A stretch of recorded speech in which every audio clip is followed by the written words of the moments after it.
So now Arne Slot was sacked. Most likely, Antonio Iraola is most likely going to replace him at Liverpool.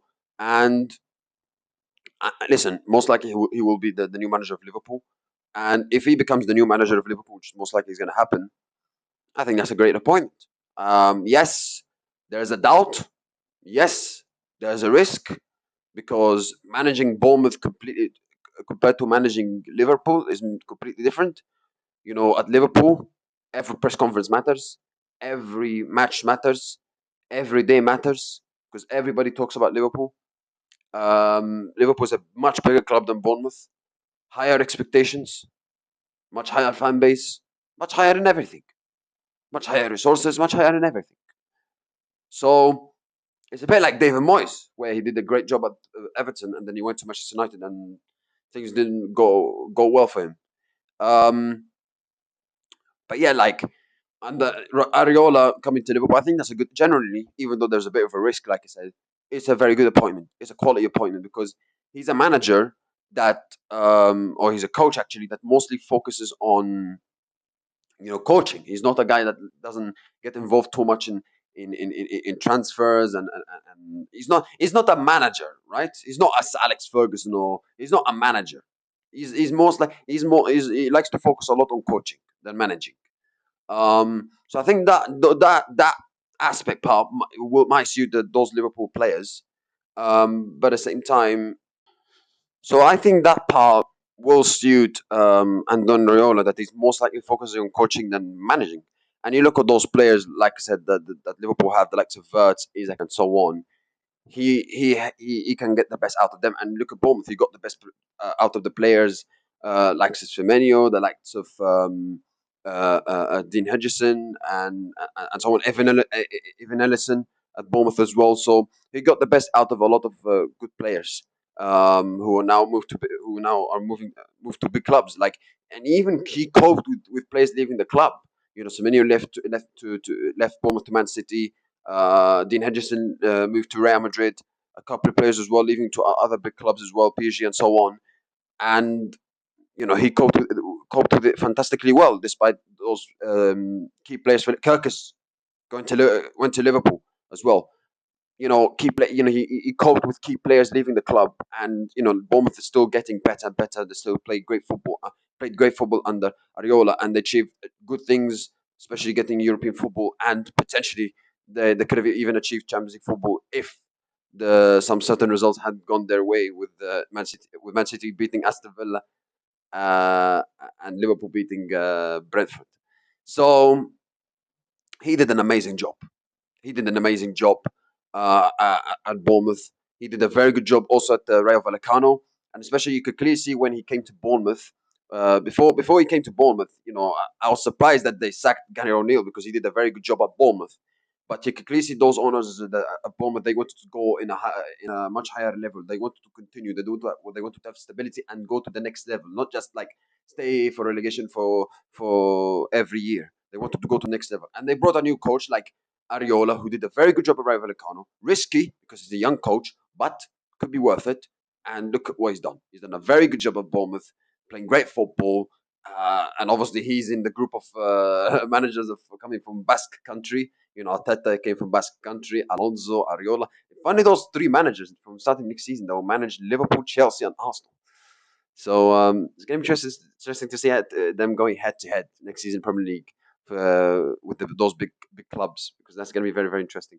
But yeah, Ariola, he's done a fantastic job at Bournemouth, done a fantastic job at Rayo Vallecano, and I'm pretty sure. Listen, it might not work out Liverpool because, like I said, managing Liverpool is completely different to managing Bournemouth. It's completely different to managing Rayo Vallecano. But uh, if if he's been given the same level of freedom as he was given at Bournemouth and given at Rayo Vallecano, then I think he would do a very good job at Liverpool. Whether that's winning the Premier League, whether that's winning the Champions League, I don't know. I don't know, right? But I think if he's given the same level of freedom as he was given at Bournemouth, as he was given at Rayo Vallecano, I think he's gonna do a very, very good job at Liverpool. Because you can see, yes, there's some key players that left Liverpool, but there's some players who have potential to do well for Liverpool, likes of Verts and so on. And I think Iraola is a very good coach. He's a young, upcoming, hungry prospect, good manager, upcoming, and I think he has the ability, a good ability, to get the best out of those players. And I think he will get the best. He will get the best out of those players. I think he's a very good coach. How long? What trophies they will achieve? That's another thing. We don't know, right? But I think he's going to do well for Liverpool because let's not forget he also worked with Richard Hughes. I think Richard Hughes he worked with Ariola before at Bournemouth as well. So you can clearly see that there's a he had a connection before with him. So that I think that might help him as well at Liverpool. So I think he's gonna go. If he goes to Liverpool, he should right now. I think he's gonna do a very good job. Now a very good job. What is it? Is it winning the Champions League? Is it winning the Premier League? Is it competing for titles? I don't know. Let's wait and see. But I think he's going to do a very good job at Liverpool. So I think he will make them a much better team than they were on the honest slot for the second season, and a team that has a proper style of football. They have a proper philosophy. You will see a team that has a clear identity under Ariola, which we didn't see we didn't see the case when they were on the honest slot the year before. So yeah, I think he will do a good job, and especially I'm looking forward to see how is he going to get especially Kirkus. Kirkus, he got the best out of him at Bournemouth. He's been very poor. He was very poor for Liverpool this season, but let's see. He managed by Ariola. He was managed before. Ariola can get the best out of him. So yeah, I'm looking forward to see how what's he going to do at Liverpool, Ariola, because I think he's a very good manager, a very fantastic manager, and I think he can do good things at Liverpool. So yeah. Um, but yeah, now let's move on to other news as well. Rafael Leao is actually going to leave. He decided in a statement that he will leave AC Milan, on transfer window. As he decided in a statement that he will leave, and he decided to leave.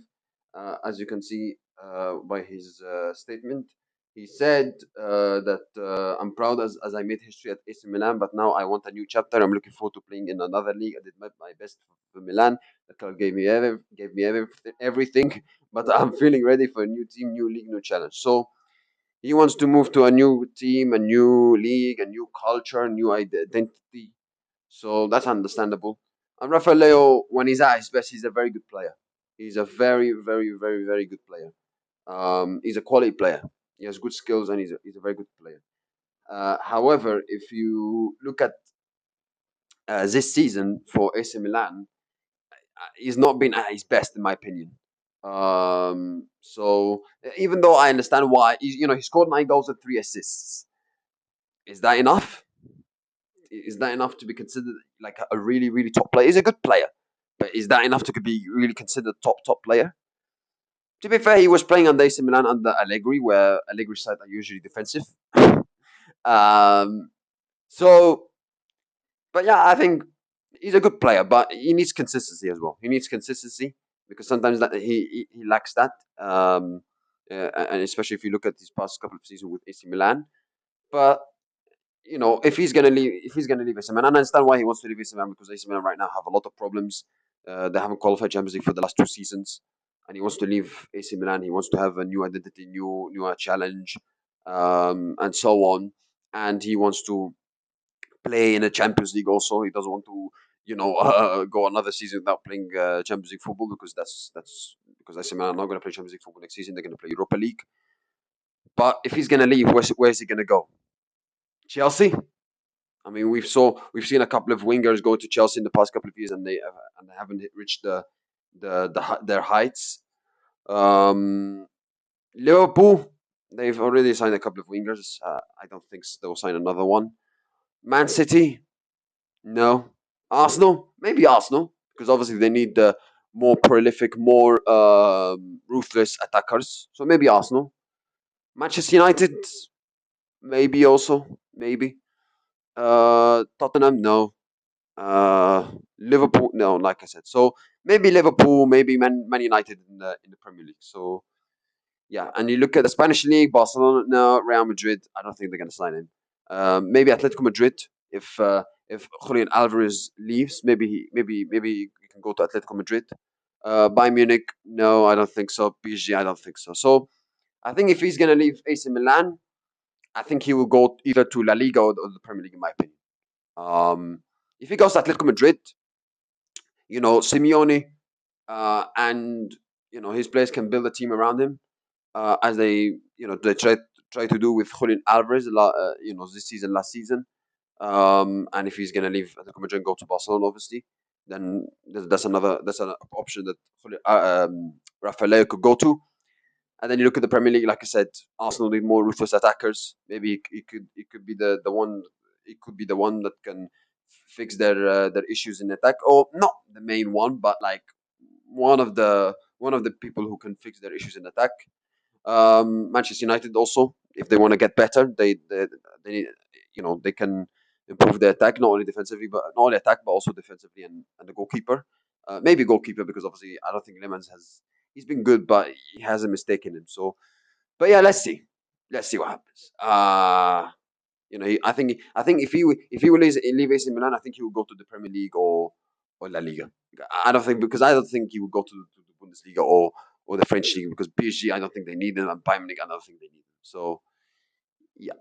But Rafael, he's a good player. He's a good player when he's at his best. He can be a very good player. He has very good skills. He's a fantastic. When he's front of goal, he can be clinical as well. But he needs consistency as well, because I don't think this season, if AC Milan, I don't think he's been consistent enough, in my opinion. So consistently good enough, I mean. So yeah, but let's wait and see.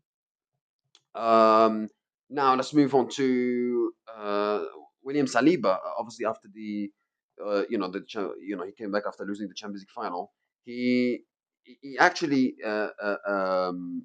when he was playing the Champions League final, he played with an injury. And according to reports from France, the Arsenal centre back is dealing with an injury that might have worsened and could put his participation at the World Cup at risk. Maximum caution and concern over William Saliba in France, as reports from the country suggest player's injury worsened last Saturday after the Champions League final, and there is a risk he may miss the World Cup. Ooh. If the injury is confirmed, it will be a big blow, of course, for France, because William Saliba this season for Arsenal, he's been one of the, you could say the whole season in European football, he's been one of the best centre backs in the world, and he's been one of the best centre backs in the world for the last couple of seasons. So if he's gonna miss the World Cup for France, that's a big blow, because except Saliba, I don't think I don't think France have many great centre backs. Kanate, he's okay, but he's not amazing, is he? So Upamecano, he's okay, but not amazing also. So yeah, I think if he misses the World Cup final, he's gonna miss the World Cup for France, the whole World Cup actually, not like only group stage, also the whole World Cup. Then that's gonna be a big blow for France. So yeah, and obviously, I didn't know that he was playing with injury, and I didn't know he was, and I don't think any Arsenal fan even knew that he was playing with an injury for the Champions League final, or after the Champions League final he had problems with injury, because there was no reports, no no suggestion, no coming out that he had problems with injury even before the Champions League final. He was fully fit, as far as I was aware of, and as far as Arsenal fans were aware of. So yeah, if he's gonna miss the World Cup, it's gonna be a big blow for France, because he's a quality centre back, and if France want to have a great chance of winning the World Cup, not only they're gonna need the attackers to step up, the likes of Cherki, Mbappe, Olise, and so on, but they're gonna need to have a good defense and a good midfield as well. So because not only you win the World Cup, you win the Champions League in those big competitions by the attack only, you also win it by how well you do defensively and also midfield wise. So yeah, and I hope he doesn't miss the World Cup, because we want to see the best players play in the World Cup. And in my opinion, William said is one right now. If you look at the performances, how well he's performed for Arsenal for the last 3-4 years, I think he's one of the best centre backs in the world right now. So yeah, but that's it, guys. Thank you. I wish you have a nice day. See you next time, and goodbye.